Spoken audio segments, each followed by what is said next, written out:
안녕하십니까? 한국기독공부에서 들려드리는 6월 넷째 주 주요 소식입니다. 대한예수교장로회 총회 제109회기 목사고시가 19일 장로회 신학대학교에서 예비목회자 1,019명이 참여한 가운데 진행됐습니다. 올해의 고시는 복음으로 시대를 읽고 공동체를 회복할 수 있는 신학적 역량을 평가하는 방향으로 운영됐으며 시험 형식과 채점 방식의 새로운 시도가 이루어졌습니다. 올해 논술 시험은 사회 갈등과 교회의 치유 사명이 주제로 출제됐습니다. 올해 고시의 가장 큰 변화는 설교 논술 답안지가 A3 양면 원고지로 변경된 점입니다. 최소 1,500자 이상 작성해야 하며 분량 미달 시 감점됩니다. 각 과목 출제 방향에 대해서 박진석 고시위원장은 성경은 66권 전체에서 고르게 출제됐으며 신학생으로서 기본적으로 알아야 할 내용을 중심으로 구성해 비교적 평이한 난이도로 조정했다고 밝혔습니다. 반면 교회사와 헌법은 전체 맥락 속에서 반드시 알아야 할 내용에 중점을 뒀기 때문에 일부 문제는 응시자들에게 다소 어렵게 느껴질 수 있다고 평가했습니다. 고시는 오전 8시 30분 경건회를 시작으로 설교, 논술, 성경, 교회사, 헌법 시험이 차례로 진행됐고 오후에는 개별 면접이 이어졌습니다. 특히 장애인 응시자 13명에게는 1.5배 시험시간 연장, 별도 고사실 배정, 전담 감독관 배치 등 배려 조치가 마련됐습니다. 두 번째 소식입니다. 대한예수교장로회 총회 제110회 부총회장 후보 등록이 오는 7월 25일 진행됩니다. 총회 선거관리위원회는 17일 한국교회 100주년 기념관에서 제6차 회의를 열고 후보 등록 준비 및 진행 상황을 점검했습니다. 선관위는 등록 당일 후보 기호 추첨과 함께 공명선거 실천 서약서를 받을 예정입니다. 목사부총회장 예비 후보로는 서울 강북지역, 서울 강북노회 주하늘교회 이정원 목사, 서울노회 서울숲교회 권희영 목사가, 장로부총회장 예비 후보로는 동부지역 진주남노회 진주대광교회 전학수 장로가 등록했습니다. 선관위는 전국 총대들이 참석하는 정견 발표회 준비에도 만전을 기하고 있습니다. 8월 11일 중부지역 대전 성지교회를 시작으로 서부지역은 19일 광주 서림교회, 동부지역은 21일 대구 내당교회, 서울 수도권은 26일 소망교회에서 각각 개최됩니다.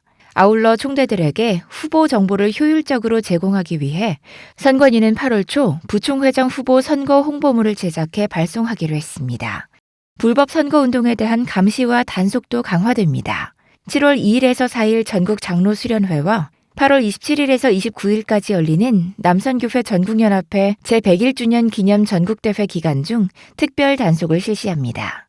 선관위는 이 기간 동안 선거운동 과정의 불법 행위를 사전 차단하고 총대 유권자의 신고에도 적극 대응할 방침입니다. 다음 소식입니다. 지난 12일 열린 제109회기 9차 임원회에서 총회 헌법위원회가 제출한 5건의 헌법 해석이 수용됐습니다.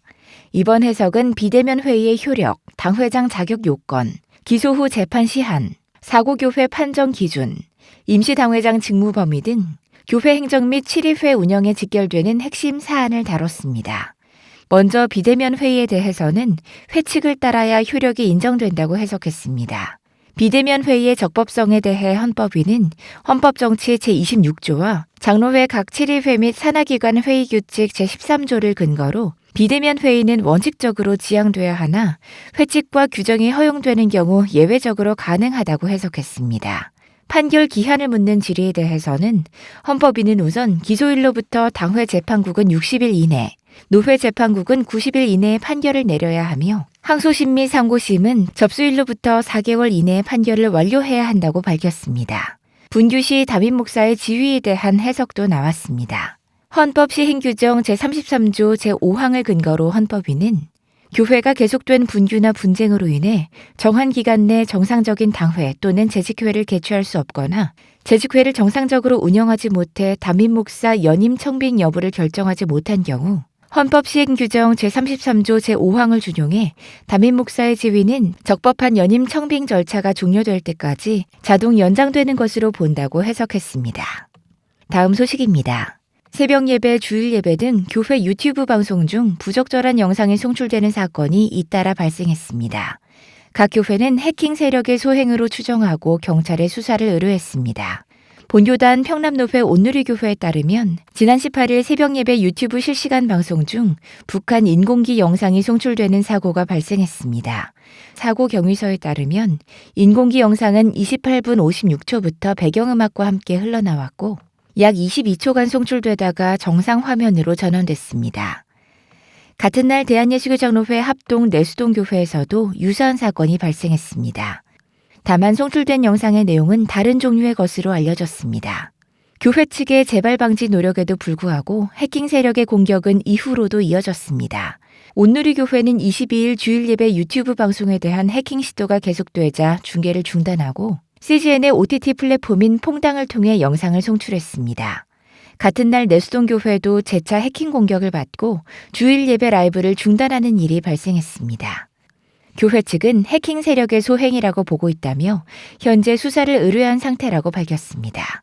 한국기도공부에서 들려드리는 6월 넷째 주 라디오 기도공부를 마칩니다. 청취해주신 여러분 고맙습니다.